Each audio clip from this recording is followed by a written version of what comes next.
तो दोस्तों नमस्कार और स्वागत है आप सभी का स्टडी सर्किल में। और अभी हम पढ़ रहे हैं सार्जेंट योजना के बारे में। तो सार्जेंट योजना की बात करें तो अक्सर इसके बारे में सवाल पूछ लिया जाता है कि किससे संबंधित है। तो सार्जेंट योजना शिक्षा से संबंधित है और इसको 1944 में लाया गया था।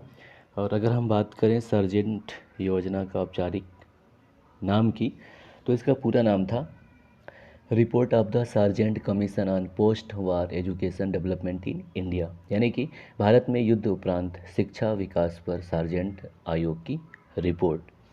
तो वर्ष 1944 में लाया गया था और सन 47 में देश आज़ाद हो गया।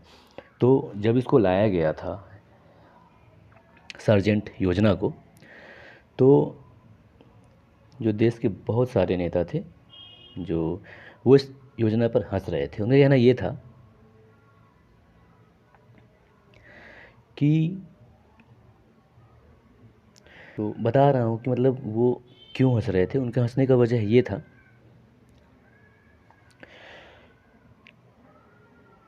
उनका ये कहना था भारतीय नेताओं का कि भारत में इतना सब्र नहीं है कि वो 40 साल तक बिना पूरा साक्षर हुए बैठ सकें। हालांकि ये बात अभी वर्तमान में भी सच है कि भारत में 100% शिक्षा का स्तर अभी भी नहीं हुआ है। तो ये शिक्षा योजना लाया गया था सार्जेंट योजना, उसमें ये था कि इन्होंने ये तय किया था कि वर्ष 1984 तक, यानी 40 वर्ष में भारत में साक्षरता का स्तर 100% कर दिया जाएगा। साथ ही साथ जो भारत की शिक्षा व्यवस्था है उसको ब्रिटिश शिक्षा के जैसा कर दिया जाएगा। हालांकि ये सफल नहीं हुआ और फिर भी इसके बारे में जान लें। जो इसमें कुछ प्रमुख बातें थी तो वो ये था कि सन 1944 में केंद्रीय शिक्षा मंत्रणा मंडल, यानी कि central advisory board of education में के द्वारा शिक्षा की एक राष्ट्रीय योजना तैयार की गई, जिसमें सर जॉन सार्जेंट जो थे वो भारत सरकार के शिक्षा सलाहकार थे। तो इसी नाम पर, यानी कि सर जॉन सार्जेंट के नाम पर ही इस योजना का नाम सार्जेंट योजना रख दिया गया। तो इस योजना में जो कुछ प्रमुख बातें थीं वो कुछ इस प्रकार की थी।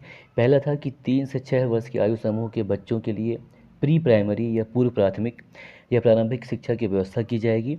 इसके अलावा 6 से 11 वर्ष की आयु समूह के बच्चों के लिए निःशुल्क व्यापक और अनिवार्य प्रारंभिक शिक्षा की व्यवस्था की जाएगी। और 11 से 17 वर्ष की आयु समूह के चुनिंदा बच्चों के लिए उच्च शिक्षा की व्यवस्था की जाएगी और उच्चतर माध्यमिक शिक्षा के पश्चात त्रिवर्षीय स्नातक शिक्षा की व्यवस्था की जाएगी।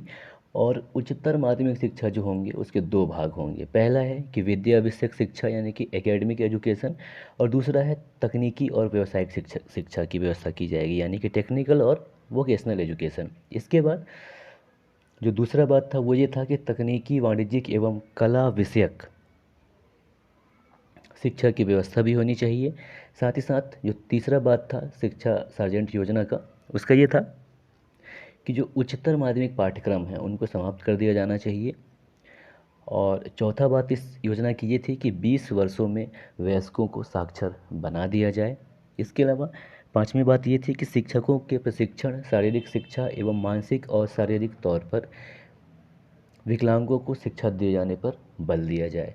तो इस योजना का जो दीर्घकालिक लक्ष्य ये रखा गया था कि 40 वर्ष में पूरे देश को साक्षर बना दिया जाएगा।